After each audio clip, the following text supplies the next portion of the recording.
சந்தியா ஃபுல்லாம் தோச்சிட்டியா? எத்தனை புடவை? ஒரு 5 புடவை இருக்குமா? இருக்குங்க, 15 புடவை மேலேயே இருக்கும்.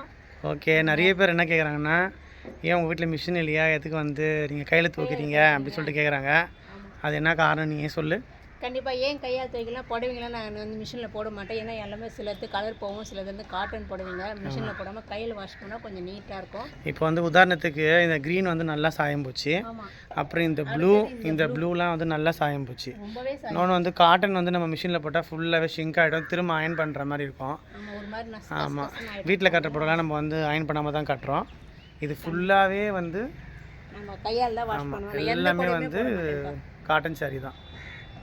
இது எல்லாமே காட்டன் சாரீ தான். அதாவது டெய்லி நான் வீட்டில் யூஸ் பண்ணுறது இந்த சாரீ ஃபுல்லாகவே. ஆமாம், இன்னைக்கு 2 வாரமாக துவைக்கலப்பா. ஏன்னா போன வாரம் ஃபுல்லாக மழை, 2 வாரம் தொடவே இல்லை. இன்றைக்கும் வந்து துவைக்கலான்னு பார்க்கும்போது டக்குன்னு மழை வந்துச்சு. நல்ல வேலை நின்றுடுச்சு. சரி, கொஞ்சம் தண்ணி வடிஞ்சோடனே நம்ம கொண்டு போய் மொத்தத்தையும் உள்ளே போட்டுருவோம். ஓகே ஃப்ரெண்ட்ஸ், பார்க்கலாம் ஃப்ரெண்ட்ஸ். பாய். எல்லா டவுட்டும் கிளியர் ஆகிடுச்சா தெரியல.